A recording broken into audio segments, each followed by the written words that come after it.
Hello जय हिंद दोस्तों, मैं हूं आर.के. सर। स्वागत है आप सभी का आपके अपने YouTube channel top math GS classes channel में। आज हम लोग डिस्कस करेंगे गुप्त वंश से संबंधित। ठीक है, ये एशियन हिस्ट्री का सबसे इंपॉर्टेंट भाग है जो आज हम लोग डिस्कस करेंगे। यहाँ से जो भी प्रश्न आपकी परीक्षा में आते हैं, आज के बाद कोई प्रश्न आपसे नहीं छूटेगा। ठीक है, यदि आप हमारे चैनल पर नए हैं तो चैनल को सब्सक्राइब करें, बेल आइकन भी दबाएं और अपने दोस्तों में वीडियो का लिंक भी शेयर करें, जिससे ज्यादा से ज्यादा लोगों की मदद हो सके। ठीक है, आज देखते हैं हम लोग गुप्त वंश। तो गुप्त वंश जो है ये प्राचीन इतिहास का सबसे प्राचीन वंश है। इसे प्राचीन इतिहास का स्वर्ण काल कहा जाता है। इसकी स्थापना किसने की, इसके बाद कौन आए? ठीक है, भारत का नेपोलियन किसे कहते हैं, विक्रमादित्य कैसे किसे कहते हैं। ठीक है, तो आज सब चीज इसी में हम लोग डिस्कस करेंगे। तो ध्यान देते हैं गुप्त वंश। तो पहला है हमारा गुप्त वंश की स्थापना किसके द्वारा की गई थी। तो गुप्त वंश की स्थापना श्री गुप्त ने की थी। पहला तो क्वेश्चन आपका यही बनता है कि गुप्त वंश की स्थापना किसने की। पहला आपके एग्जाम में यही आएगा, स्थापना किसके द्वारा की गई। तो गुप्त वंश की स्थापना श्री गुप्त ने की थी। ठीक है, केवल ये स्थापना कर पाया। जहां से परीक्षा में आपके क्वेश्चन आते हैं वह हम बराबर डिस्कस करते रहेंगे। तो गुप्त वंश की स्थापना किसने की थी? श्री गुप्त ने की थी। श्री गुप्त के बाद ये भी थोड़े दिन शासन रहा, उसके बाद आया घटोत्कच गुप्त। घटोत्कच गुप्त, ओके। श्री गुप्त के बाद आया घटोत्कच गुप्त। ये दोनों नाम मात्र के शासक रहे, बहुत ज्यादा कोई योगदान इतिहास में नहीं दे पाए। ठीक है, इतिहास उन्हीं लोगों को दोहराता है जिनके इतिहास हम क्यों पढ़ते हैं? इतिहास इसलिए पढ़ते हैं जिसके साक्ष्य हमको प्राप्त हो और जिसका प्रभाव हो, अर्थव्यवस्था पे पड़े या दैनिक जीवन पे पड़े, इसलिए हम इतिहास पढ़ते हैं। तो देखिए, गुप्त वंश की स्थापना किसने की थी? श्री गुप्त ने। और इसके बाद कौन आया? घटोत्कच गुप्त। ये दोनों एक अयोग्य नाम मात्र शासक हुए हैं। इसके बाद जो अगला शासक आता है, ठीक है, घटोत्कच गुप्त के बाद वो आता है चंद्रगुप्त प्रथम। नाम सुना होगा, चंद्रगुप्त प्रथम। चंद्रगुप्त प्रथम जब ये गद्दी पर बैठता है, ठीक है, चंद्रगुप्त प्रथम, तब इसने जैसे ही गद्दी पर बैठा तो 319 व 20 ईस्वी में, 319 और 20 ईस्वी में एक नया संवत चलाया जिसका नाम रखा गुप्त संवत। गुप्त संवत। अब आपसे परीक्षा में अगर क्वेश्चन बनता है, पूछा जाता है कि गुप्त संवत कब चलाया गया, तो 319 और 20 में चलाया गया। कौन सा संवत? गुप्त संवत। किसके द्वारा चलाया गया? तो आप बताएंगे चंद्रगुप्त प्रथम के द्वारा। ठीक है, देखिए स्थापना तो चंद्रगुप्त, गुप्त वंश की स्थापना श्री गुप्त ने की थी। अगर वास्तविक संस्थापक पूछा जाए तो चंद्रगुप्त प्रथम है। ठीक है, गुप्त वंश का वास्तविक संस्थापक कौन है? तो आप लगाएंगे आंसर कि चंद्रगुप्त प्रथम है। वास्तविक संस्थापक, वास्तविक संस्थापक है चंद्रगुप्त प्रथम। अब ध्यान दीजिए, चंद्रगुप्त प्रथम को वास्तविक संस्थापक क्यों कहा जाता है? ध्यान दीजिए, 319-20 ईस्वी में इसने एक नया संवत चलाया, गुप्त संवत। उसके बाद इसने लिच्छवी राजकुमारी, ध्यान दीजिएगा परीक्षा में आता है, लिच्छवी राजकुमारी,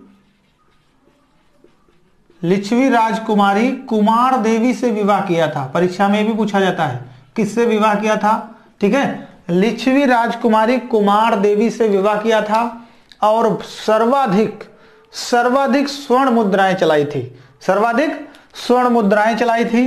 देखिए इधर, लिच्छवी राजकुमारी कुमार देवी से विवाह किया था, दिख नहीं रहा तो अभी हम बोल रहे हैं, विवाह किया था। और उसके पश्चात चंद्रगुप्त प्रथम ने महाराजा धीराज की उपाधि धारण की थी।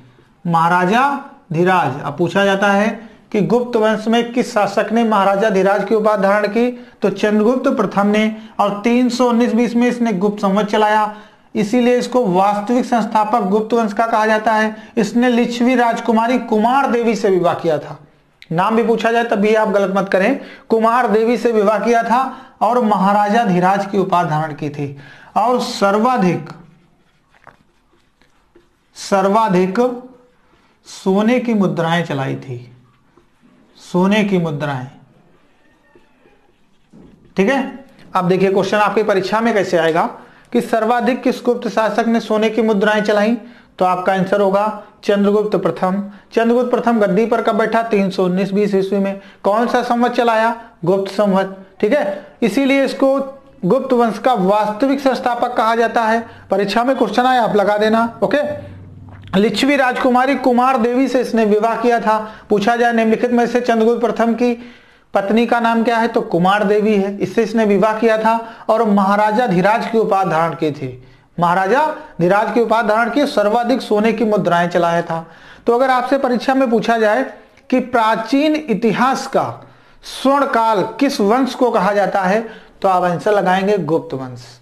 ठीक है, क्योंकि सर्वाधिक सोने की मुद्राएं इसने चलाई थी। ठीक है, आगे देखिए, चंद्रगुप्त जो प्रथम होते हैं या कुमारगुप्त, इनका एक लड़का होता है, लड़के का नाम है समुद्रगुप्त। नाम सुना होगा, समुद्रगुप्त। ठीक है, ये शासन 319-20 ईस्वी में बैठते हैं। एक बार जरा ध्यान दीजिए, 319 और 20 ईस्वी में शासन पर बैठते हैं और 335 तक इनका शासन रहता है, 335 तक। ठीक है, 335 तक शासन रहता है चंद्रगुप्त प्रथम का। उसके बाद 335 में गद्दी पर कौन बैठता है, ठीक है, समुद्रगुप्त। समुद्रगुप्त का शासन काल भी पूछा जाता है, कब से कब तक रहा, तो समुद्रगुप्त का शासन काल 335 के बाद 335 ईस्वी से 375 ईस्वी तक समुद्रगुप्त का शासनकाल रहता है। ठीक है, 335 से 375 ईस्वी तक शासनकाल किसका रहता है, समुद्रगुप्त का रहता है। अब ध्यान दीजिए, समुद्रगुप्त जो है, इससे परीक्षा में क्वेश्चन कैसे बनेगा, ध्यान दीजिए। समुद्रगुप्त जब गद्दी पर बैठता है तब इसने परीक्षा में यही पूछा जाता है कि 100 युद्धों का विजेता किसे कहते हैं, 100 युद्धों का विजेता। ध्यान दीजिए, समुद्रगुप्त को 100 युद्धों का विजेता यानी 100 युद्धों का विजेता किसे कहा जाता है, समुद्रगुप्त को। और समुद्रगुप्त जो है आर्यावर्त व दक्षिणावर्त, ध्यान रखिएगा, आर्यावर्त और दक्षिणावर्त दोनों स्थानों पर विजय करने वाला जो शासक है वो कौन है, समुद्रगुप्त है। इसीलिए इसे विसेंट स्मिथ ने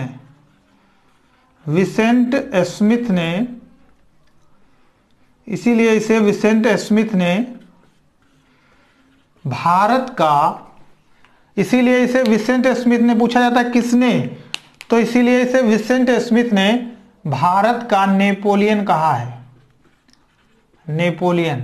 अब अगर पूछा जाए आपसे भारत का नेपोलियन किसे कहा जाता है, तो समुद्रगुप्त को कहा जाता है। किसने कहा है, तो विसेंट स्मिथ ने कहा है। क्यों कहा है कि उसने आर्यावर्त और दक्षिणावर्त हर जगह शासन स्थापित करने में सफल रहा, कौन, समुद्रगुप्त। समुद्रगुप्त को 100 युद्धों का विजेता भी कहा जाता है। अगर आपसे इतिहास में कोई क्वेश्चन बनता है, पूछा जाए कि 100 युद्धों का विजेता किसे कहा जाता है, तो आप आंसर लगाएंगे समुद्रगुप्त को। ठीक है, और भारत का नेपोलियन किसे कहा जाता है, समुद्रगुप्त को। समुद्रगुप्त का शासनकाल 335 से 375 ईस्वी तक माना जाता है। ठीक है, आगे देखिए, समुद्रगुप्त को भारत का नेपोलियन किसने कहा, तो विसेंट स्मिथ ने कहा था ये भारत का नेपोलियन है। ठीक है, आगे देखिए, समुद्रगुप्त के दरबार में एक कवि रहते थे जिनका नाम था हरिसेन। नाम सुना होगा, नाम था हरिसेन। यहाँ पे लिखिए, देखिए लिख रहे हैं हरिसेन, नाम था उनका हरिसेन, जिन्होंने इनके समुद्रगुप्त के दरबार में रहकर प्रयाग